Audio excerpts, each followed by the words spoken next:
Bonjour de nouveau. Avec notre thème « Connais-toi toi-même ».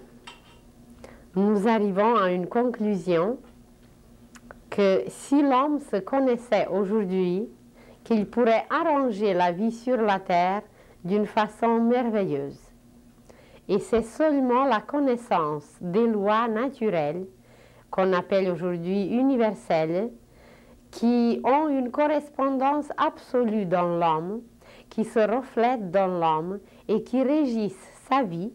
Seulement cette connaissance des lois nous permettra tout améliorer, tout changer, de nous changer nous-mêmes et d'arranger la terre entière en un jardin superbe. Mais si nous ne connaissons pas quelques-unes de ces lois universelles, naturelles, qui se manifestent même à travers la nature, nous ne pourrons rien arranger. Et regardons comment la science, comment la médecine, qui ont fait quand même un progrès spectaculaire, comment de l'autre côté, là où il s'agit de la vie, là où il s'agit d'installer le vrai courant de la vie, ils sont complètement impuissants et ils ne peuvent rien faire. Alors quand l'homme va se décider de connaître ces lois, de les apprendre, de les appliquer, surtout de les appliquer, alors là tout va changer et il se transformera lui-même et il transformera la terre entière. Une de ces lois qui existe depuis toujours s'appelle la loi de la vie.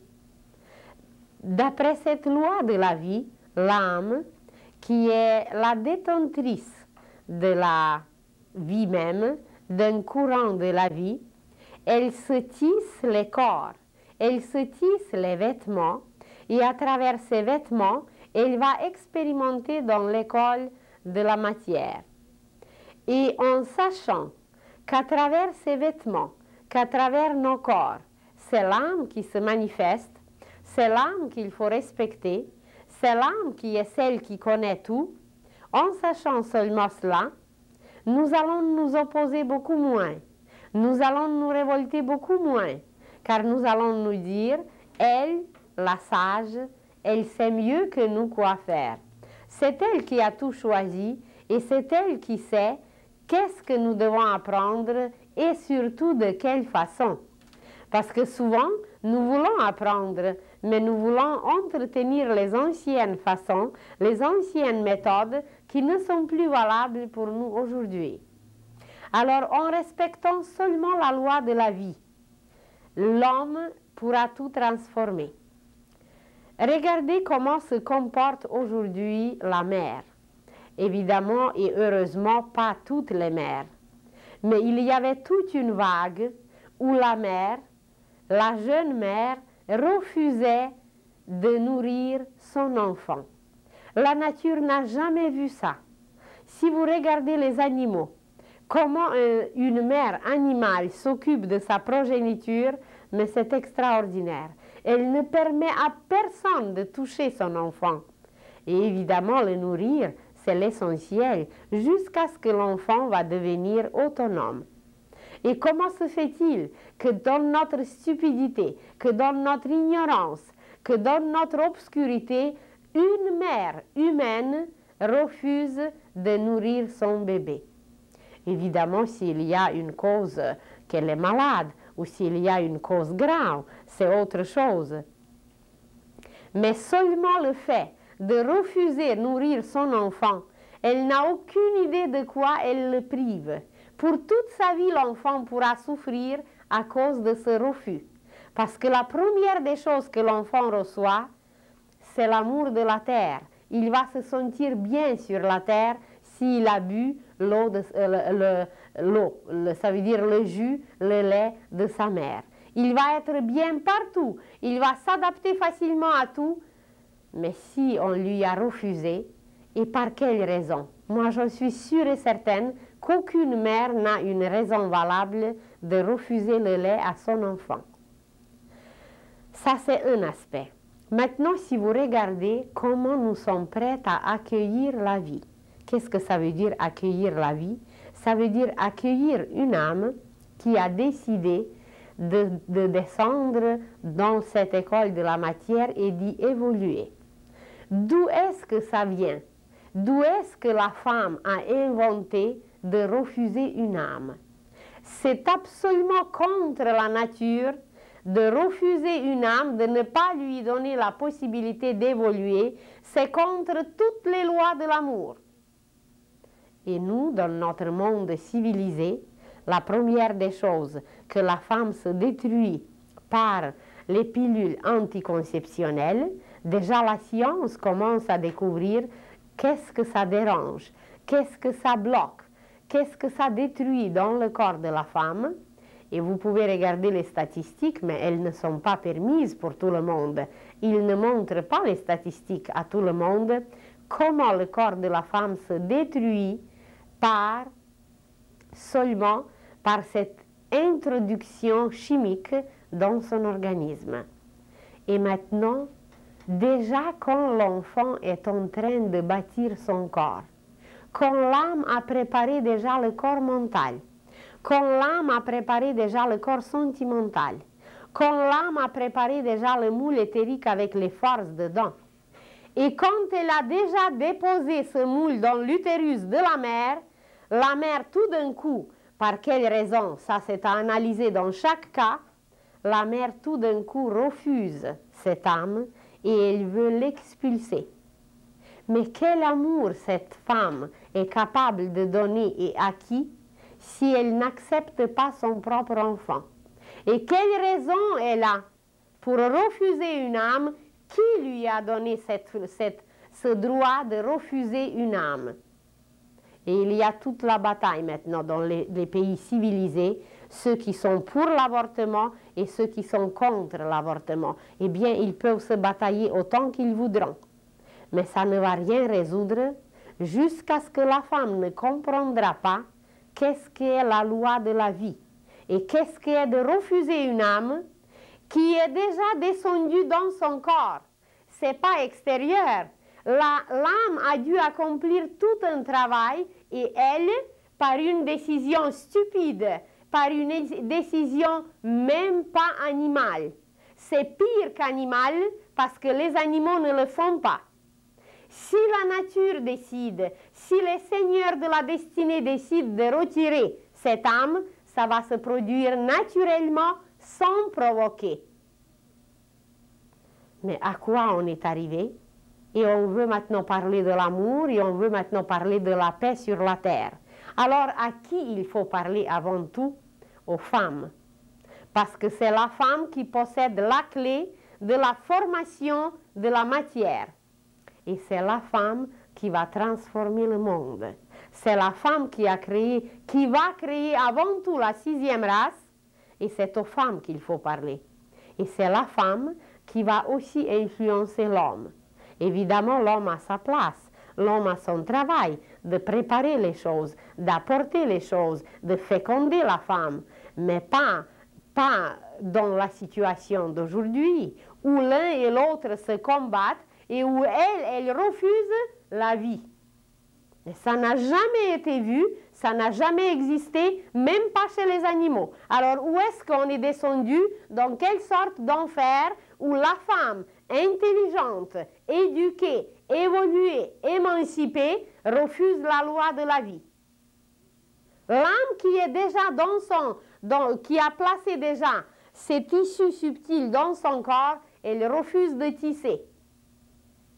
Eh bien, elle subira des conséquences.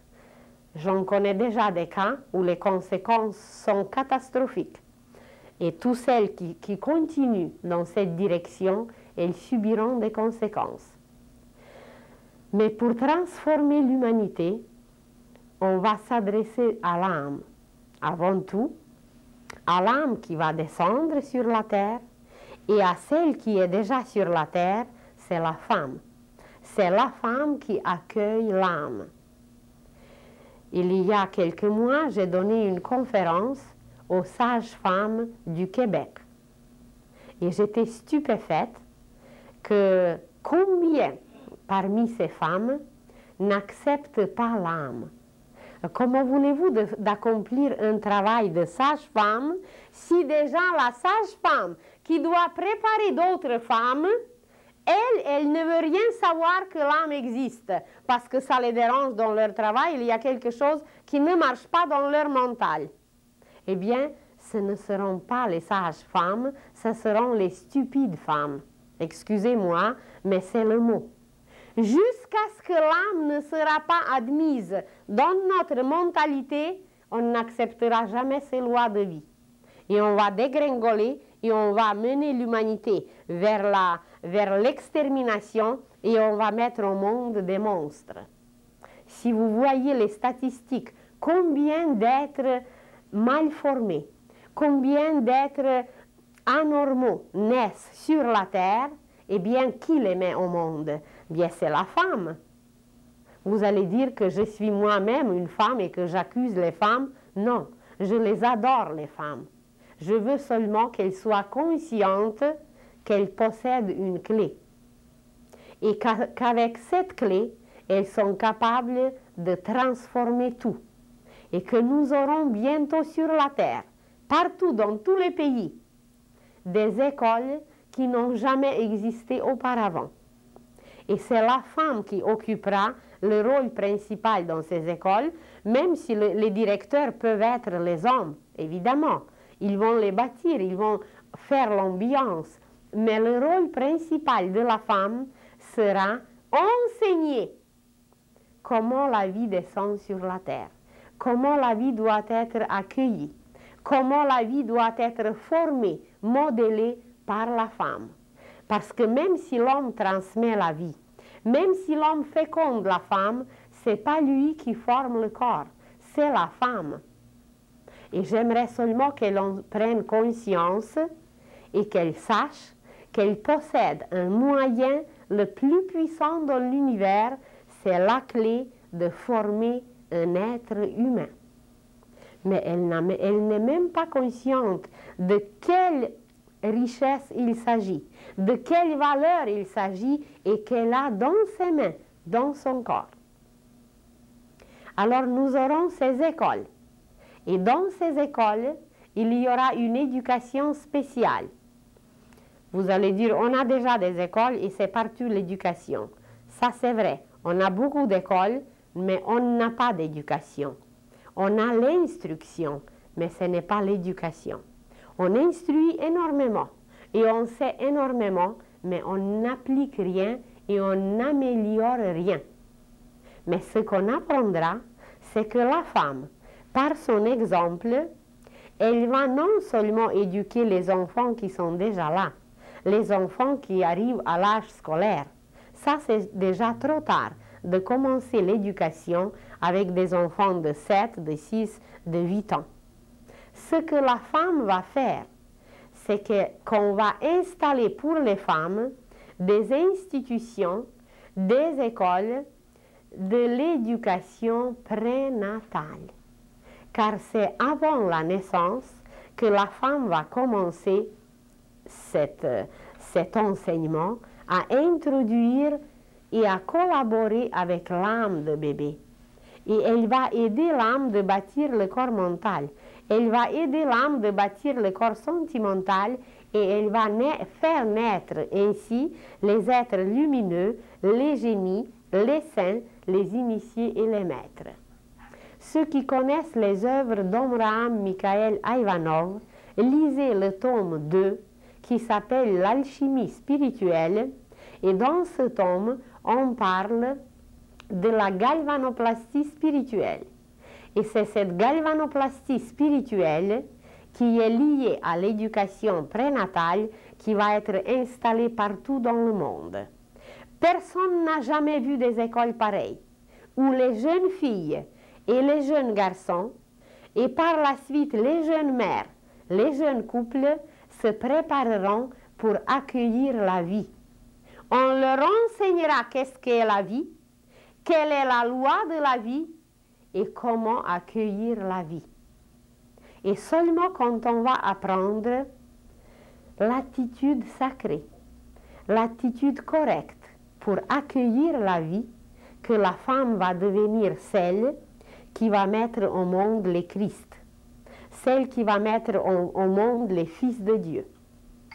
Pour l'instant, la reproduction va se faire de cette façon.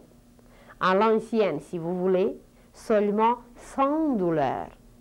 La femme n'enfantera plus dans la douleur dès qu'elle va apprendre à collaborer avec l'âme. Elle va enfanter dans la joie et l'enfant qui naîtra, au lieu de pleurer, il va sourire. Et il existe déjà des cas comme ça. C'est qu'il y a une harmonie, c'est qu'il y a une collaboration, il y a une connaissance de la loi de la vie et la vie est accueillie dans sa vraie valeur. Elle est accueillie telle qu'elle est. Alors, vous pouvez vous renseigner, vous pouvez lire, vous pouvez vous préparer parce que ce que je vous dis, nous allons le vivre très bientôt. Il existe déjà dans certains pays des organismes qui s'occupent de ces choses. D'ailleurs, bientôt, au mois de juillet, il y aura à Toronto le congrès mondial sur la vie pendant la gestation. Comment l'enfant se prépare, comment l'enfant vit pendant la gestation et quel effet l'état de la mère dans lequel elle se trouve, comment ça va se refléter sur toute la vie de l'enfant. Et il y a des études et des études épaisses, volumineuses sur ce sujet.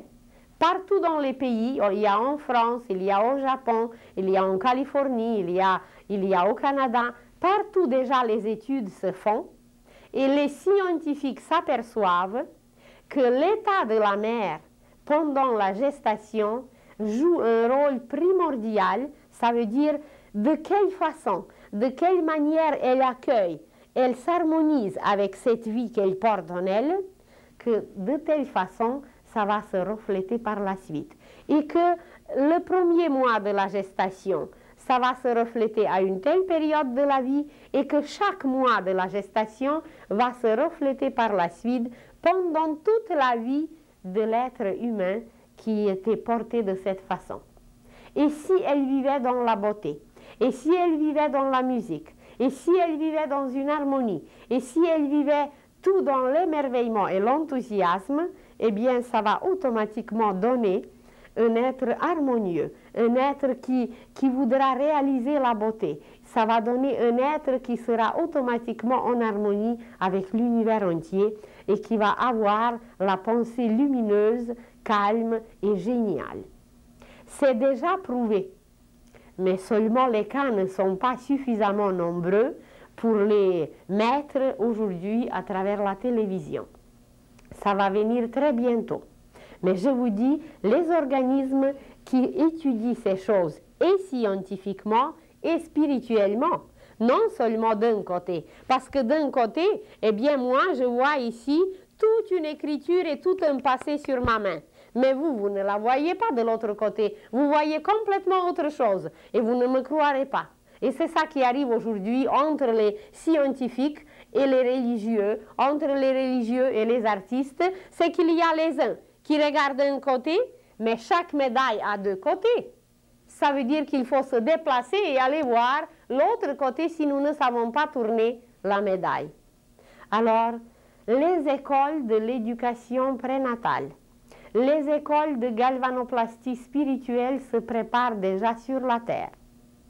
Et c'est à travers ces écoles que la femme apprendra à travailler avec l'âme, la femme apprendra à respecter la loi de la vie et l'accueillir dans son sein, et elle sera consciente qu'elle possède dans ses mains la plus grande richesse au monde, c'est la clé comment former la vie. Parce que le germe, eh bien, c'est facile de transmettre, mais de former ce germe, de le faire grandir ce germe, eh bien, c'est pas l'homme qui le fera, c'est la femme. Pour l'instant, c'est ainsi. Alors, préparez-vous, surtout les femmes, parce qu'on s'est dit déjà que nous entrons dans l'ère du Verseau. On s'est dit déjà que nous entrons dans une époque tellement nouvelle, tellement spéciale, qu'une pareille n'a jamais existé. On s'est dit déjà que nous entrons dans le printemps spirituel qui n'arrêtera jamais de fleurir, qui n'arrêtera jamais de donner des fruits. Il n'y aura plus d'hiver. Dès que nous allons apprendre à nous accorder, à nous harmoniser avec les lois de la vie, mais il n'y aura plus d'hiver, il n'y aura plus de froid. On va toujours entretenir une chaleur, une splendeur, une lumière partout sur la terre. Et celle qui va le faire, c'est la femme. Une autre raison de plus, c'est que l'ère du Verseau, comme auparavant, présentement nous terminons l'ère des Poissons, vous le savez déjà que tous les 2160 ans, la Terre change de signe de zodiaque, elle se déplace, tout dans l'univers se déplace, et que voilà, elle subit d'autres influences, elle subit d'autres conséquences. Et présentement, nous entrons dans l'ère du Verseau.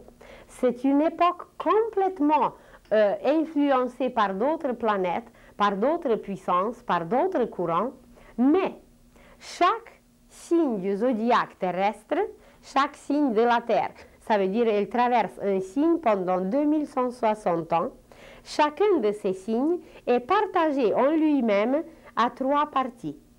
Et ces 3 parties manifestent de nouveau tout à fait d'autres qualités et tout à fait d'autres vertus à travers la Terre, à travers l'humanité. Et la première partie, 720 ans. Si vous partagez 2160 ans en 3, ça va donner 720 ans. Dans le langage initiatique, ces 720 ans appartiennent à la femme. Parce que la femme, elle est le symbole de l'amour. Et si nous voulons procréer une nouvelle race, si nous voulons procréer un nouvel homme, si nous voulons procréer une nouvelle époque, toute la procréation, elle est liée à la femme. Et dans le langage initiatique, cette première période qui va durer 720 ans s'appelle la période des vierges solaires. Pourquoi des vierges? Il ne s'agit pas des vierges comme nous le comprenons, il s'agit de la pureté. C'est les femmes d'une pureté absolue qui vont engendrer une nouvelle vie, qui vont inspirer les hommes, qui vont produire des poètes, qui vont produire des génies. Littéralement et symboliquement, la femme va devenir inspiratrice pure sur tous les plans.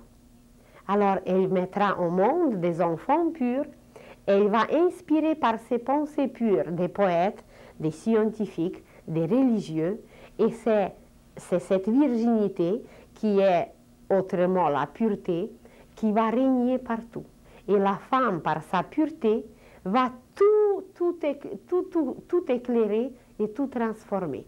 Alors les 720 ans à venir appartiennent surtout aux femmes et surtout à cette éducation prénatale où la femme va se lier avec l'univers, avec la conscience divine, avec l'âme, et elle la fera descendre dans les conditions que l'homme va créer. L'homme va créer la beauté que la femme va lui inspirer. Donc l'inspiratrice, ça va être la femme, et le réalisateur, ça va être l'homme. Il y a du travail pour tout le monde, pour les deux, mais chacun saura quel rôle jouer. Et au lieu de se considérer comme des ennemis, au lieu de se regarder comme des adversaires, ils vont se regarder comme des parties complémentaires.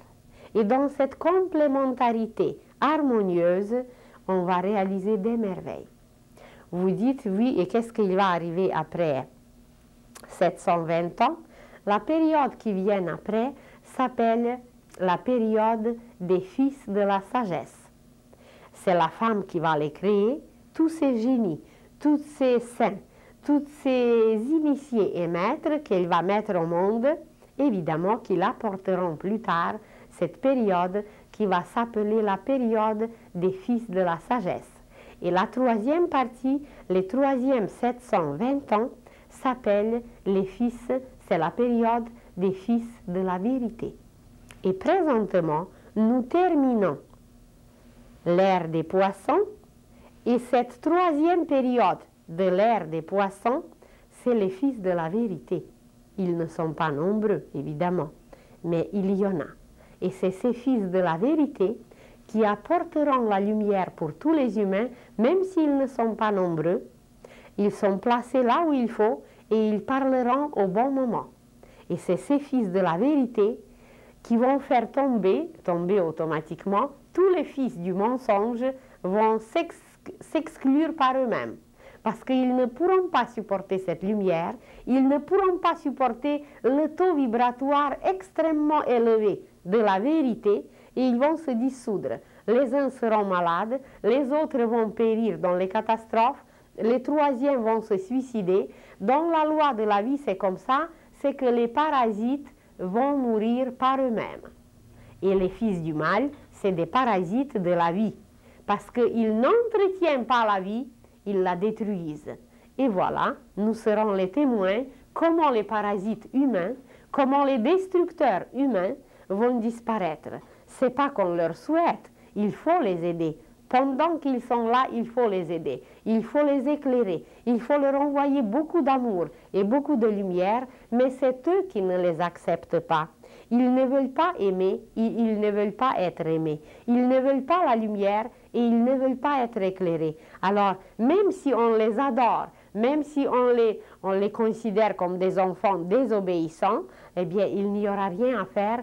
Dans la loi de la vie, eux-mêmes vont s'exclure à cause de leur faiblesse, à cause de leur obscurité, à cause de leur inconscience. Et voilà, l'avenir appartient à nous tous, mais avant tout à la femme qui va tout transformer et qui va tout transmuer. Et c'est pour ça qu'il y aura des écoles pour les jeunes filles où elles vont apprendre, par exemple, à qui on peut donner son corps et à qui on ne peut pas donner son corps. Elle va être instruite d'une telle façon qu'elle pourra reconnaître un voyou ou un criminel. Il pourra comparer selon son aura, selon ses pensées, selon ses mains seulement, selon ses yeux. Elle va reconnaître quelqu'un qui est criminel et quelqu'un qui est pur. Et elle va apprendre qu'il existe une loi pour des filles qui s'appelle la loi de la première pénétration. Que cette loi, elle la porte par la suite en elle-même. Si elle la connaît, cette loi, c'est qu'elle va se laisser pénétrer par la lumière, par la pureté, et évidemment, elle va procréer des merveilles. Mais si elle ne connaît pas cette loi, eh bien, la première empreinte, la première pureté qu'elle a laissé pénétrer, ces taches vont laisser leur trace pour toujours en elle. Et même par la suite, si elle aimerait se débarrasser de ces taches ne sont pas très faciles à enlever. Vous savez comment ça marche avec le vêtement. Si vous avez taché quelque chose et si vous n'enlevez pas la tache, mais immédiatement, et même si c'est immédiatement, il y a des fois les traces.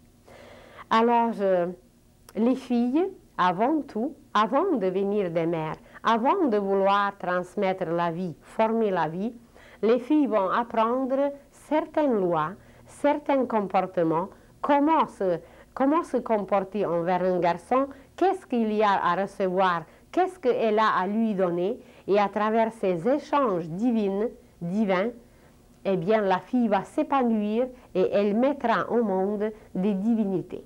Évidemment, pour y arriver, il y a encore du travail à faire. Il y a encore certaines choses à purifier, à clarifier, à changer dans notre mental, mais on y arrivera, parce que c'est déjà là, ces écoles sont déjà en formation. Et peut-être bientôt, on en parlera beaucoup plus en détail, car tout est déjà en structure, mais comme ce n'est pas encore achevé, terminé, eh bien, on n'en parle pas encore au public large, parce que même là, on se demande combien ils sont prêts à tout cela.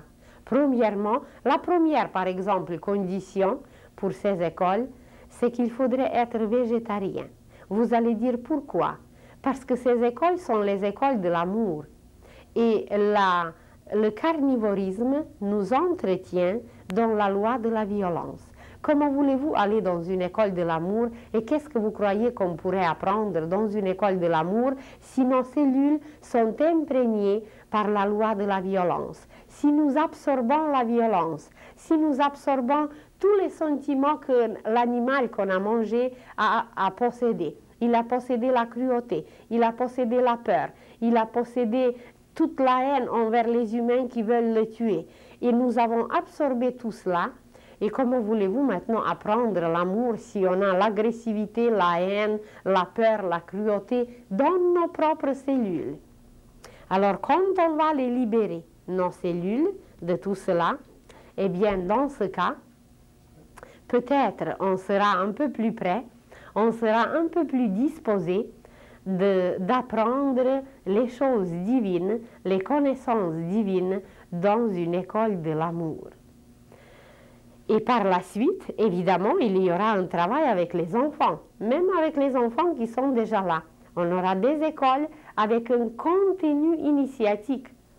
On aura des écoles que les parents vont s'émerveiller avant les enfants, parce que c'est un contenu tellement inhabituel et tellement merveilleux qu'on sera complètement bouche bée devant la splendeur, devant les merveilles qu'on peut donner aux enfants.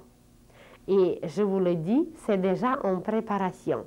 Mais ça prendrait aussi des enfants, évidemment avec les parents qui consentent, qui ont leur consentement pour cette façon d'éduquer, pour cette façon de donner aux enfants. Et l'essentiel dans cette pédagogie, ça va être l'exemple. Les maîtres nous disent que la meilleure pédagogie est basée sur l'exemple. Vous avez bien à expliquer aux enfants, vous avez bon à leur donner quoi que ce soit, mais si les enfants voient qu'on agit différemment, ça veut dire que nos paroles ne correspondent pas à nos gestes, ils ne vont jamais écouter nos paroles, mais ils vont reproduire nos gestes et ils vont nous imiter. Parce que les enfants, ce sont des imitateurs, c'est des éponges qui absorbent, c'est des imitateurs tout simplement, qui vont tout imiter. L'enfant capte l'image de la pensée. Et notre parole, ça ne lui dit pas grand-chose, surtout si notre parole ne correspond pas avec la pensée. Alors dans ces écoles, il y aura sûrement l'instruction. Ça veut dire on apprendra aux enfants comment la fleur se reproduit. Et aujourd'hui, il y a toute une explosion avec la sexualité, et dans les écoles, et au cinéma, et partout dans la vie où vous allez, on veut absolument apprendre aux enfants les choses qui ne sont peut-être pas pour les enfants. Et vous allez dire, oh non, aujourd'hui on a évolué, les enfants sont déjà beaucoup plus évolués, ils comprennent mieux. C'est très bien. Mais de quelle façon on leur apprend ces choses? Par exemple, on expliquera aux enfants comment ça marche dans la nature.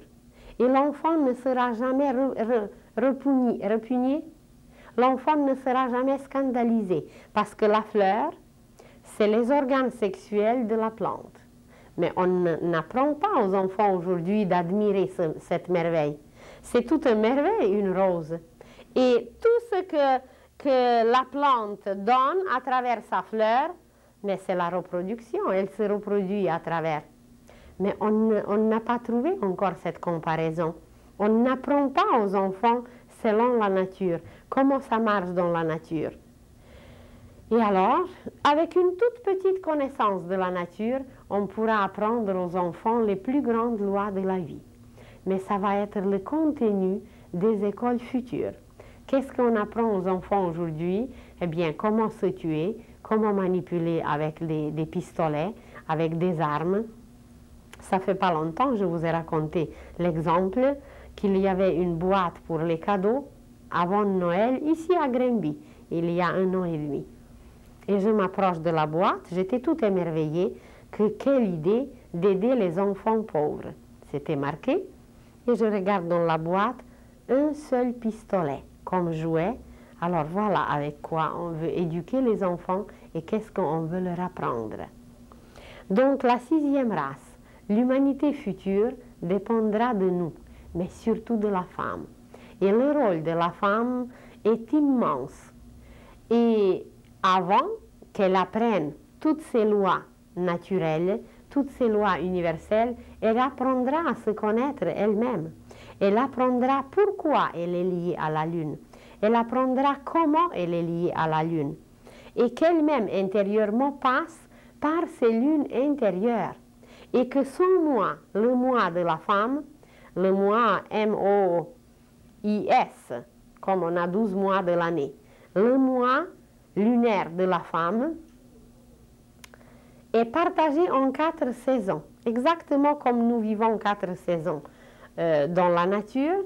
Elle vit en un mois ces 4 saisons.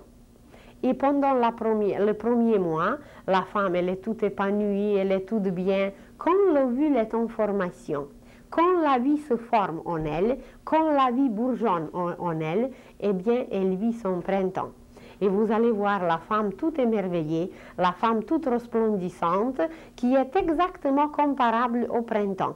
Parce que tout bourgeonne, la vie bourgeonne en elle, et elle a besoin de sortir, elle a besoin de s'extérioriser, et surtout l'homme qui va connaître cette vie intérieure de la femme, qui va connaître comment la femme est structurée et par quelle loi elle est dirigée, il va faciliter, il va aider la femme dans son travail au lieu de ne pas lui permettre de sortir, en sachant qu'elle est dans son printemps et qu'au printemps tout doit sortir. Eh bien, il va lui trouver les occasions, mais des belles occasions. Aller voir quelque chose de beau, aller voir quelque chose dans la nature, aller écouter un beau concert. Il va lui trouver des occasions pour qu'elle s'extériorise et qu'elle fleurisse. Et après, ce qui vient pour la femme, c'est son été. Exactement comme dans la nature, alors tout s'installe, tout est sorti, tout est bien, mais évidemment tout est exposé. L'été, pendant l'été, la nature s'expose. Et la femme aussi, pendant son été, elle aime s'exposer, elle aime être belle parce qu'elle est au maximum de sa saison. Et exactement comme la nature, comme les fleurs, elle veut émaner, elle veut des nouveaux parfums, elle veut des nouvelles robes. Comme la nature qui s'habille, donne tout ce qui est nouveau, alors c'est là qu'elle montre ce besoin. Et surtout, comme elle ne sait pas que ce n'est pas Madame Rochas ou Monsieur Dior qu'il faut mettre sur soi comme parfum, mais c'est nos qualités, c'est notre beauté intérieure qui doit émaner comme le parfum.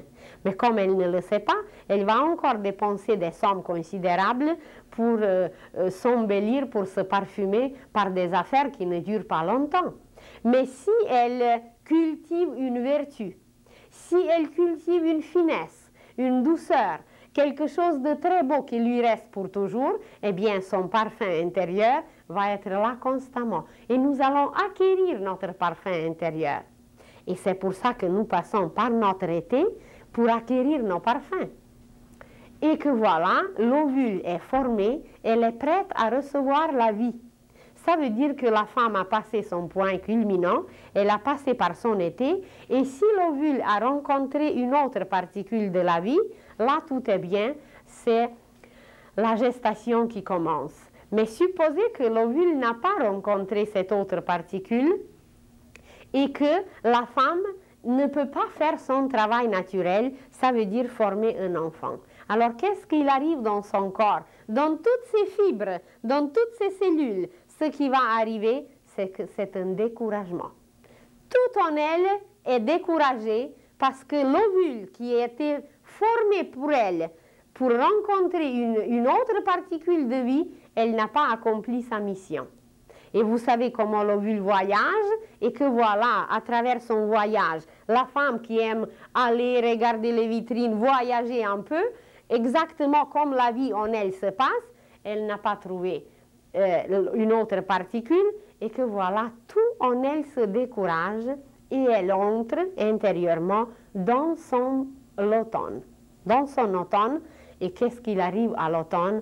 Eh bien, c'est gris, il pleut, c'est plus froid, c'est pas agréable de sortir. Et la femme, exactement, elle va vivre une semaine donc ces 4 semaines correspondent à 4 saisons, elle va vivre ce découragement cet automne.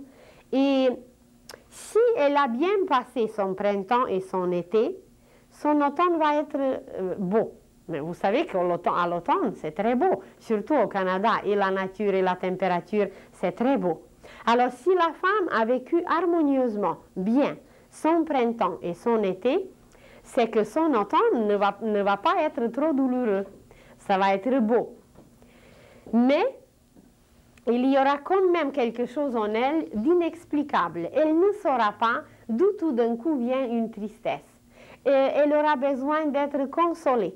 Elle aura besoin d'être cajolée. Elle aura besoin d'être chauffée, qu'on lui montre un peu d'affection, un peu d'attention, parce qu'elle est dans son automne.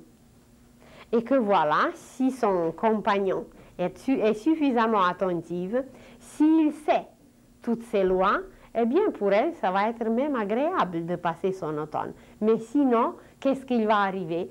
Alors, la nature, elle se dépouille, elle perd ses feuilles. Et la femme, eh bien, même si son mari l'invite quelque part, ce n'est pas le moment de l'inviter quelque part. Parce que la femme veut rester pendant cette semaine à la maison. Mais elle va traîner un peu, elle va nettoyer un peu. Exactement comme dans la nature, les cultivateurs ou les jardiniers, ils ramassent les vieilles feuilles, les feuilles qui ont tombé. Alors la femme va faire la même chose. Elle va ramasser des vieilles affaires, des vieux sacs, des papiers, des robes. Et puis elle va dire, même si son mari l'invite quelque part, oh, elle va dire, moi, je n'ai pas envie parce que je n'ai rien à mettre. Même si la garde-robe est pleine de vêtements, elle va dire, oh, je n'ai pas de robe, j'ai rien à mettre. C'est exactement comme dans la nature, les feuilles s'en vont, les vêtements s'en vont, les arbres se dénudent et la femme se sent dénudée. Alors pour Marie, c'est de savoir que ce n'est pas le moment de l'inviter où que ce soit, qu'il arrange les invitations et les concerts et les sorties pendant le printemps et pendant l'été. De sa femme, évidemment. Alors, quand elle passe cette semaine de l'automne, selon l'harmonisation pendant le printemps et l'été, ça peut être beau ou moins beau, il arrive la 4e semaine où l'ovule, qui n'a pas rencontré cette autre particule de vie, se prépare pour être expulsé, pour être complètement anéanti et renvoyé dehors, parce qu'elle est une particule qui ne peut être utilisée. Et la femme, encore de nouveau, se prépare à quelque chose, dans certains cas, c'est même drastique. La femme peut passer par les douleurs physiques, sans parler de ses états psychiques. La femme peut passer par des pleurs. La femme peut passer par des petites crises. Si l'harmonie n'était pas correcte pendant les périodes précédentes, cette dernière période qui correspond à l'hiver va être très douloureuse. Et c'est comparable avec ses propres funérailles. Parce que l'ovule, elle est morte. L'ovule morte, elle est expulsée, alors c'est les funérailles de cet ovule. Et la femme le passe chaque mois. Alors, quand elle va apprendre à se connaître juste de ces quelques aspects, comment ça marche en elle, comment il faut s'harmoniser, avec qui il faut parler pendant qu'elle est dans cet état, qui il faut demander pour qu'elle soit bien purifiée, pour que son sang soit bien utilisé. Eh bien, on n'a aucune idée de cela, qu'il y a un travail à faire pendant ça. Vous demandez, vous parlez aux mamans ou aux grands-mamans. Il y a les grands-mamans qui étaient des initiés. Et les grands-mamans vont vous dire, il ne faut jamais pétrir le pain pendant que vous êtes dans votre cycle mensuel. Parce qu'il se peut que le pain ne va pas lever. Il ne faut jamais faire la mayonnaise parce que votre mayonnaise peut tourner. Et oui, ce sont des faits que les grands-mamans connaissaient, mais que les jeunes filles d'aujourd'hui ne se soucient pas trop de cela. Pourquoi? Parce que nous sommes habités, nous sommes visités par des entités qui viennent se nourrir de notre sang, qui attendent, parce que le sang c'est un sucre particulier, qui attendent certaines choses de nous. Et si on était bien harmonieuse, tout va aller bien et on va attirer des êtres lumineux. Mais si on n'était pas correct, eh bien, on va attirer des clochards du monde astral. Et ce n'est pas agréable toujours leur visite. Alors, voyez, si vous allez en Chine, même aujourd'hui, en Chine, il y a des maisons spéciales où toutes les femmes du quartier, ou je ne sais pas de quelque rue, se réunissent pendant leur cycle mensuel. Et qu'est-ce qu'elles font? Elles font certaines prières, elles font une certaine purification et elles font certains travaux manuels prédestinés à cette période et elles ne touchent à rien d'autre. Ce n'est pas que c'est un état, quelque chose qu'il faut être dédaigné, pas du tout. C'est seulement un état spécial qu'il faut être au courant qu'il y a un travail spécial à faire. Et comme la femme ne maîtrise pas cette période, cet état, vous le savez que même à l'époque de Moïse, pendant que la femme était dans ses funérailles, on ne lui permettait même pas d'entrer dans le temple. Elle peut entrer dans le temple, mais s'il savait par qui elle est visitée et qui l'habite. Mais comme elle ne le sait pas, et comme eux, ils ne savaient pas non plus, eh bien, c'était plus facile de ne pas lui permettre, parce que c'était trop sacré. Ça ne veut pas dire que la femme est toujours impure. Non, elle est peut-être seulement si elle est inconsciente. Mais dès qu'elle est consciente, eh bien, elle devient même une vierge solaire. Alors, c'est ça aujourd'hui, c'est que la femme, par sa conscience éveillée, par l'apprentissage de quelques petites lois, elle va devenir une merveille, une inspiratrice, une vraie mère, une vraie femme, une vraie flamme, qui va enflammer l'humanité entière, qui va transformer l'humanité entière parce qu'elle possède la clé de la formation de la matière. Et il y a un autre aspect qui va vous paraître peut-être assez inconnu, mais qui est extrêmement réel, c'est que vous le savez très bien qu'auprès de quelqu'un, vous vous sentez bien et auprès de quelqu'un d'autre, vous ne vous sentez pas bien. Et vous ne vous êtes peut-être jamais posé la question pourquoi c'est ainsi. Vous allez dire, oh, lui, il m'est sympathique et lui, il m'est antipathique. Ce n'est pas seulement cette sympathie et cette antipathie. C'est qu'il y a d'abord ce parfum dont on parle, il y a nos émanations. Nos émanations ont une couleur. Nos émanations ont une musicalité. Nos émanations ont un parfum. Et alors, si le parfum, si la couleur, si la musicalité de quelqu'un ne nous correspond pas, on ne va pas être bien auprès de lui. Mais auprès de quelqu'un d'autre qui est musical, qui est harmonieux, qui est paisible, qui a des couleurs splendides à déverser sur nous et qui a un parfum merveilleux, on va se sentir bien auprès de lui. Et ce qui est extraordinaire, c'est qu'il existe des êtres sur la terre, qu'on les appelle maîtres ou initiés ou comme vous voulez, des guides de l'humanité. Et ces êtres perçoivent nos émanations. Dans nos émanations, il y a une partie qui est lumière, qui est rayon. Alors, à travers nos rayons, ils perçoivent cette lumière et ils perçoivent la qualité de nos émanations.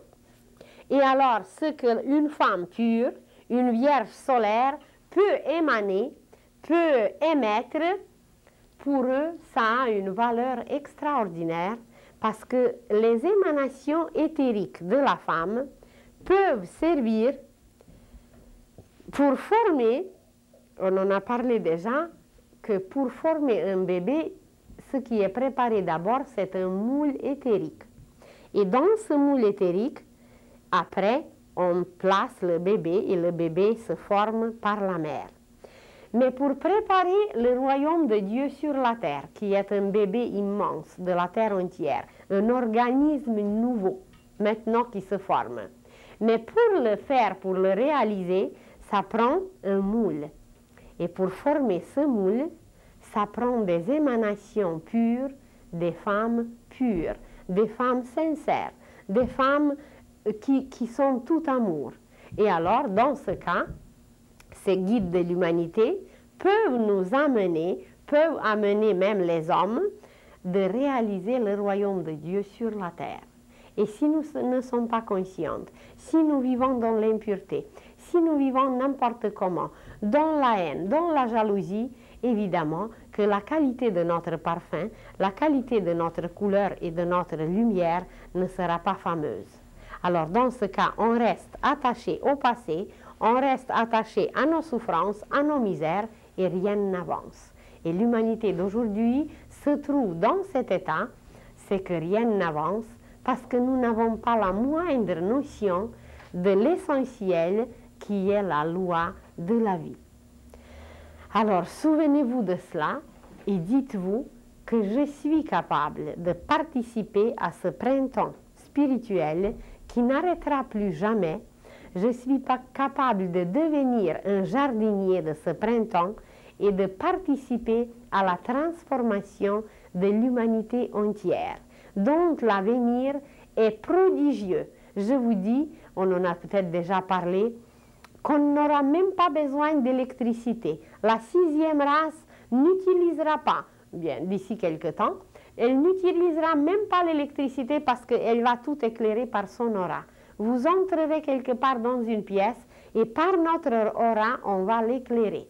L'humanité va se détacher de la Terre et nous allons posséder une énergie qui va nous permettre de traverser l'espace, d'aller visiter d'autres planètes. Vous allez quelque chose à dire à quelqu'un d'autre, eh bien, vous allez vous dématérialiser ici et vous matérialiser ailleurs. Vous voulez écrire une lettre à quelqu'un, eh bien, vous allez la matérialiser par votre pensée là où vous voulez l'envoyer. Vous n'aurez pas besoin de l'écrire, juste par la pensée, vous allez la matérialiser ailleurs si ça va être votre désir. Vous pourrez encore transmettre la pensée différemment, mais ça va être peut-être une des façons. Et vous allez dire quand ça va venir. Mais ça dépend de nous. Ça peut venir déjà demain, si nous avons déjà fait ce travail de purification, de préparation, ça peut devenir déjà demain. Il y a déjà des êtres sur la Terre qui voyagent à travers l'espace. Il y a des êtres qui sont clairvoyants, mais pas ce clairvoyant qui vous dévoile l'astral bas, qui vous dévoile toutes les catastrophes, mais des vrais clairvoyants qui vont puiser dans les archives universelles et qui vont vous dévoiler n'importe quoi, évidemment si on est prêt. Si on n'est pas prêt, ils ne nous dévoileront rien. Alors tout cela, ce n'est pas un rêve, ce n'est pas une science-fiction, ce n'est pas quelque chose d'utopique qui ne se réalisera jamais, mais ça existe déjà sur la Terre. Et nous, les représentants de la 5e race, c'est à nous de préparer les conditions pour se transformer nous-mêmes en 6e.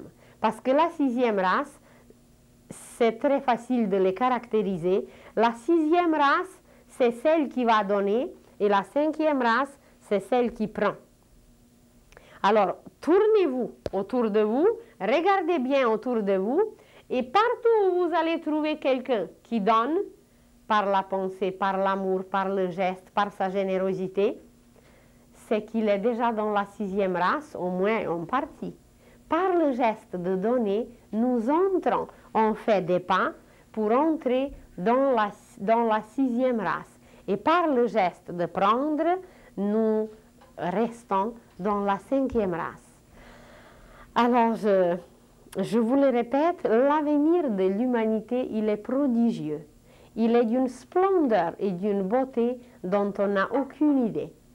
Et je suis très heureuse qu'on me permet de transmettre à vous, de transmettre partout à travers la province où je donne mes conférences, à Québec, à Jonquière, à Victoriaville, ici, à Saint-Jean, à Saint-Jérôme, à Montréal, de transmettre très peu, parce que c'est très peu, quelques miettes de ces merveilles que moi-même j'ai la possibilité de voir, j'ai la possibilité de capter, et je suis très heureuse que le ciel me donne ce privilège de vous encourager, de vous dévoiler quelques petites merveilles qui nous attendent et qui sont d'une réalité absolue. Seulement, il n'y a pas beaucoup de candidats qui veulent y parvenir. Ce qu'on veut, c'est y aller très rapidement, même si on se casse la tête, mais y arriver à tout prix. Alors, ça ne marche pas comme ça, parce que dans la nature, rien ne marche de cette façon, tout va graduellement. Vous prenez comment un fruit mûrit, vous prenez comment une plante pousse, comment elle fleurit, ça va petit à petit et graduellement. Alors, c'est la même chose pour nous. Quand on a parlé des chakras, quand on a parlé des énergies, si nous voulons aller trop vite, c'est qu'on peut même briser certaines choses dedans, c'est qu'on peut même brimer certaines choses en nous, déchirer les membranes et ça peut être néfaste. Alors, par quoi commencer? Eh bien, on en a parlé de s'observer, on en a parlé comment mener notre journée, toutes les occupations que nous faisons, ça doit devenir les gestes, les manifestations des êtres de la sixième race. C'est de donner. On a dit seulement tout à l'heure que la finesse, la douceur, la tendresse, ce sont les qualités de l'âme qui forment l'opposé de l'arrogance, de la grossièreté, de la violence et du viol. Alors seulement en voyant autour de nous tout ce qui n'est pas bien, et quand on commence à agir comme il faut, bien, avec ces qualités de l'âme, nous installons déjà des particules, des éléments de la sixième race sur la Terre.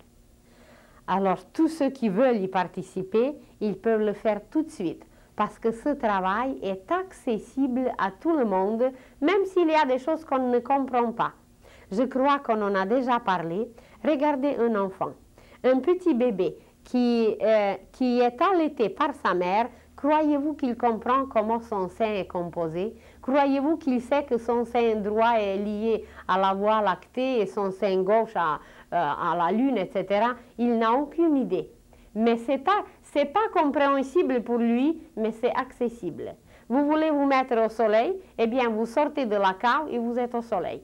Et c'est ça aujourd'hui pour nous, c'est accessible, même si c'est incompréhensible. Alors c'est de se décider et de se dire « je veux participer » et on trouvera les moyens. Parce que celui qui veut, il peut. Alors je vous remercie beaucoup. Je vous souhaite un bel été, parce que c'est notre dernière conférence aujourd'hui. Un été lumineux, chaleureux, plein d'amour, et peut-être nous nous reverrons une autre fois ailleurs. Je vous remercie de nouveau pour votre patience, attention, et portez-vous bien tous. Au revoir.